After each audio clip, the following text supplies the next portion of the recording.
One of Brian's rules for life as a Hope messenger is to always film. Whenever you're talking to your clients, you're coaching, you're doing a podcast, whatever it is, you always film. So always record everywhere, record everything. Because what will happen is you'll say something in the moment. You'll be like, man, that was so good. What did I say? So I don't know about y'all, but the older I get, the more that I'm like, what did I say again? And so having it recorded, you can always go back.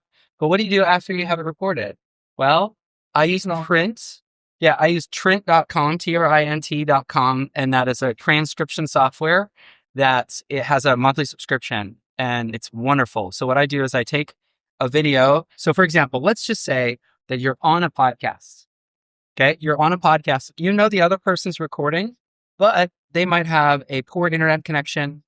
Your microphone might not sound that great. All sorts of issues. So what I do is I take out my phone, I put it up on a little tripod or on my water bottle tripod, right? And I'll just press record of the video. So as I'm talking to the person on camera for the podcast, I've got like a side angle of me explaining my stuff. I then take that video, and he can go do his podcast. She can go do whatever she's going to do with the podcast. Then I take that video and I upload it to Trint.com, Trint.com, and then it'll transcribe everything that I said and everything the other person said. But it's smart enough to recognize the two different voices. Get it? Wow. So then, yeah, it's pretty cool. So then I'll export my voice. So all the words that I said, I'll export all those. And then what am I going to do? I'm going to copy and I'm going to paste it into ChatGPT. And I'm going to say, summarize what I said, or what are the 3 main points, or what are some quotes that I can use for Twitter, or turn this into a section of a chapter of a book so I can multi-purpose the thing that I recorded.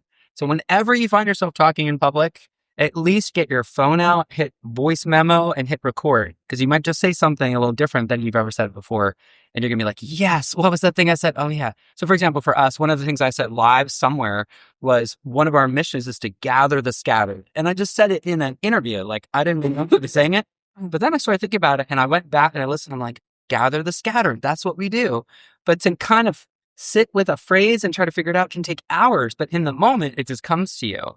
And so that's the power of recording everything that you do. I don't want to be limited by the technology. I want to be limited by my time, by my ideas. Let the technology do what it needs to do. So the plugins are really powerful.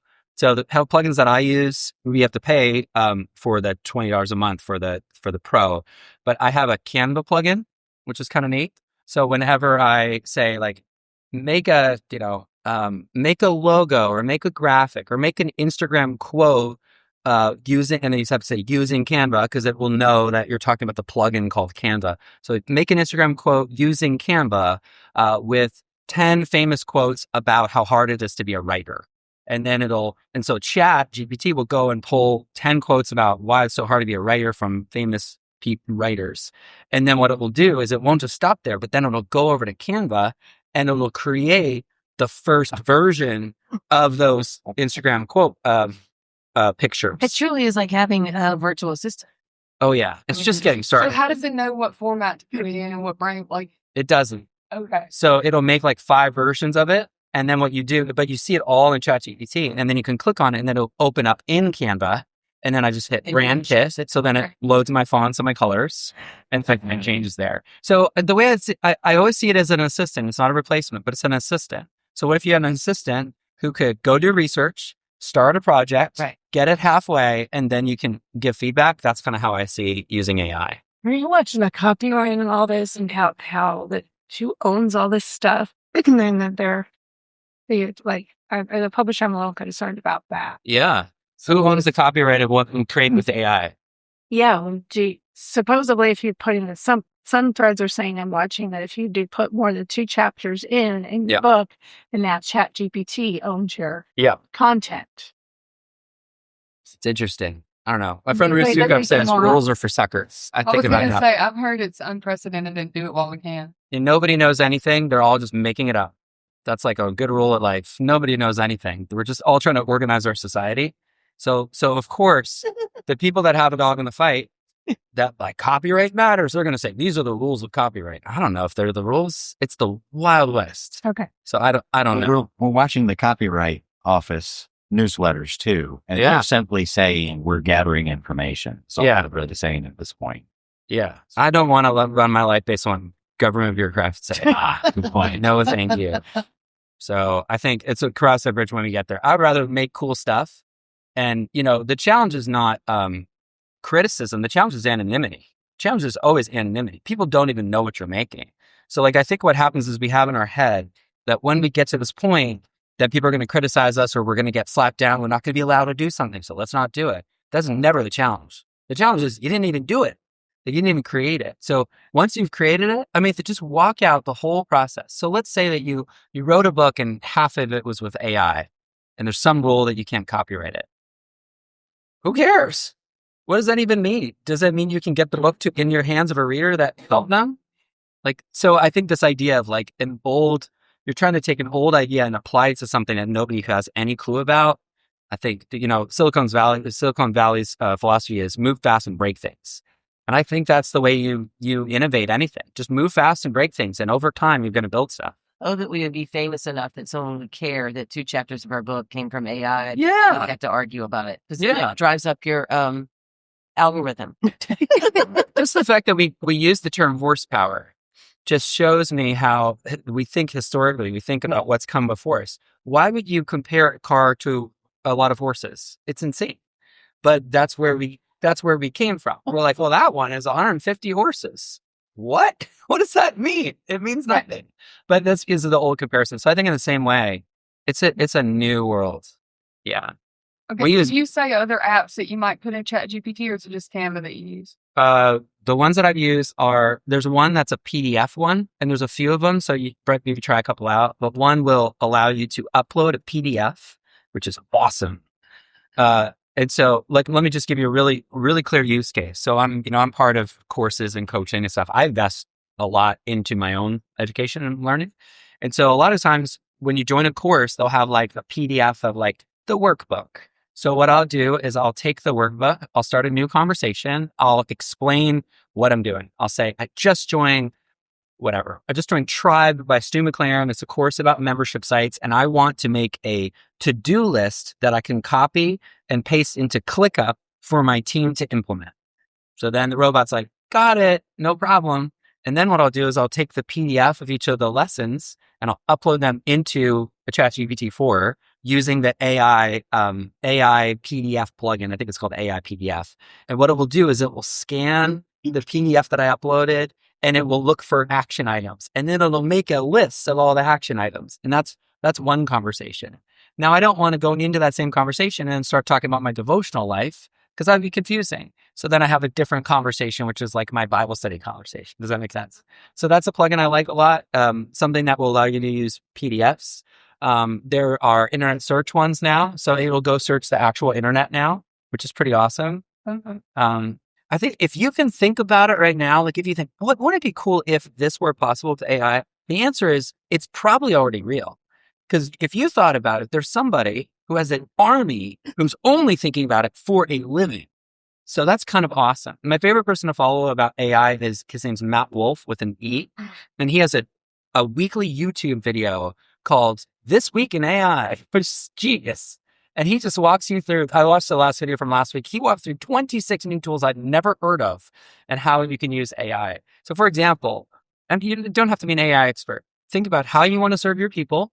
And then what's the barrier? And maybe there's an algorithm or there's a software that can help you. So for example, we were working on a sales page, the picture, and the picture had a sign right here in the picture. It was bushes, but then I had a sign on top of bushes, like a watermark. Somebody had put their phone number for some reason on the picture. I don't know why. And I wanted to remove that. How do you remove that? I used to do Photoshop, right? Think horses. That would have been 3 hours of work for me to edit out and try to recreate the leaves. So what I did now with Photoshop, they have something called Firefly. You selected the phone number and I hit generative fill. And then it asked me, what do you want to fill it with? What do you want to generate? And I said, a bush. And then in less than 5 minutes, because I wasn't on a good Wi-Fi connection, it gave me 4 options. And I clicked, and one was with flowers, one was just leaves, one was a different kind of bush, and one looked perfect. And I clicked the button, and it was seamless. It was incredible. So I think what we need to do as Hope Messengers is we need to think about the content and the strategy and let the robots do a lot of the tactical things. On the video, before you leave that, what do you do with all the videos? Do you store them? Do you put them in a cloud? Do you put them on a hard drive to delete them after you've used them? Massive amount of it. Oh my goodness. Yes, that's one of the challenges of being a Hope Messenger is if you're recording everything, everything's recorded. And so you're going to have, what's it now? It used to be gigabytes. Now it's terabytes. It's Google bytes, like whatever is bigger than terabytes now. So I have massive amounts of video documentation of all sorts of things. So, so I have them on external hard drives. And then my process is after a trip, like our mastermind trip, I'll take the cards, the memory cards, and we record some stuff on the phones as well. So we'll take all that and we'll put it in a Google Drive folder. I found that Google Drive allows you the most amount of space for the least amount of investment. So we put it all in a big Google Drive folder. And then in our company, we have different like big folders based on the different business entities and what we're trying to do. So this would go in like our coaching folder. Okay. So everything we do kind of mastermind wise, I consider like coaching as part of our business. So we'll take all the files, the audio files, the photos, the videos, we'll put it all inside the coaching folder, inside of videos, inside of unedited. And then what I'll then do is I'll create a task for Jessica. She probably already did it herself because that's how awesome she is.